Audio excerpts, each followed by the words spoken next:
Shalom, selamat pagi Sobat Karunian yang luar biasa. Pagi ini kembali kita akan baca firman Tuhan, masih seputar kejujuran, dan hari ini kita akan belajar dari seorang tokoh yang ada di Alkitab, ya. Ketidakjujuran membawa kehancuran. Namun sebelumnya kita berdoa dulu.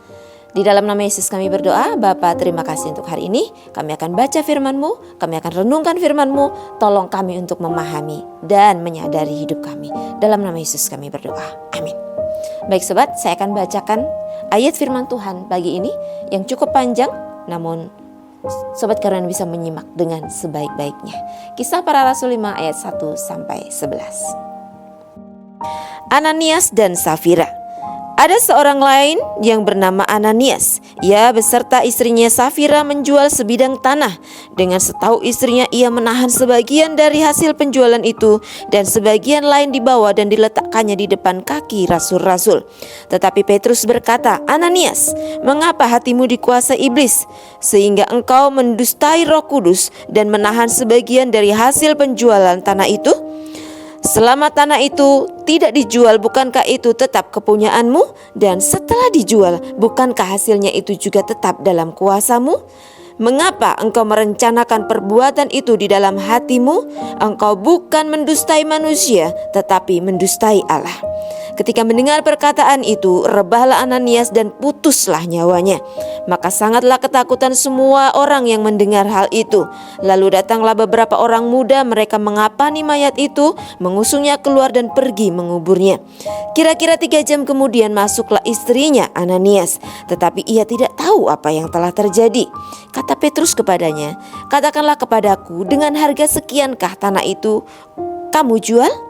Jawab perempuan itu, "Betul, sekian." Kata Petrus, "Mengapa kamu berdua bersepakat untuk mencobai roh Tuhan? Lihatlah, orang-orang yang baru mengubur suamimu berdiri di depan pintu, dan mereka akan mengusung engkau juga keluar." Lalu rebahlah perempuan itu seketika itu juga di depan kaki Petrus, dan putuslah nyawanya. Ketika orang-orang muda itu masuk, mereka mendapati dia sudah mati, lalu mengusungnya keluar dan menguburnya di samping suaminya.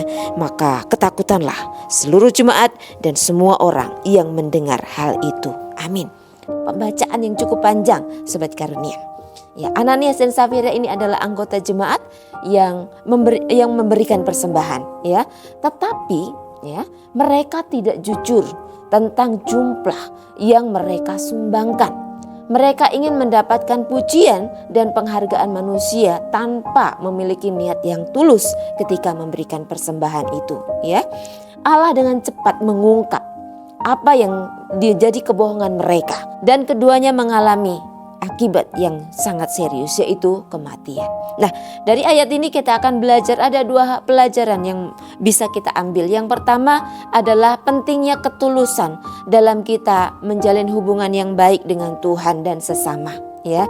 Jangan karena kita ingin dipuji, akhirnya kita berusaha untuk memberikan yang luar biasa, padahal apa yang kita berikan itu adalah sesuatu hal yang tidak sebenar-benarnya, ya. Tidak jujur dalam memberikan itu, ya. Kemudian yang kedua, kita belajar waspada tentang sebuah kepalsuan atau kemunafikan dalam hidup beriman kita. Mengaku beriman kalau kita tidak memiliki perilaku yang jujur itu adalah sebuah kebohongan besar, ya, dan Tuhan tidak mau hal itu terjadi dalam kehidupan kita. Jadi mari Sobat Karunia yang terkasih, kita belajar sama-sama untuk memiliki hati yang jujur dan tulus dalam segala aspek kehidupan kita, apapun yang kita lakukan. Yuk, kita lakukan semua karena kita mengasihi Tuhan, bukan karena mencari pujian dari banyak orang, ya. Puji Tuhan, ini yang bisa kita pelajari pada pagi hari ini. Kiranya kita semua terus maju dan berpegang teguh kepada nilai-nilai kebenaran. Kita berdoa. Terima kasih Tuhan, untuk pagi hari ini kami belajar dari Ananias dan Safira. Untuk kami tetap tulus, jujur di hadapan manusia maupun di hadapan Tuhan. Tolong kami, berikan kemampuan bagi kami, kendalikan hidup kami, sehingga apapun yang kami kerjakan boleh segalanya tulus di hadapan-Mu dan di hadapan orang-orang di sekitar kami. Terpujilah nama-Mu. Dalam nama Yesus kami bersyukur kepada Tuhan. Amin. Thank you.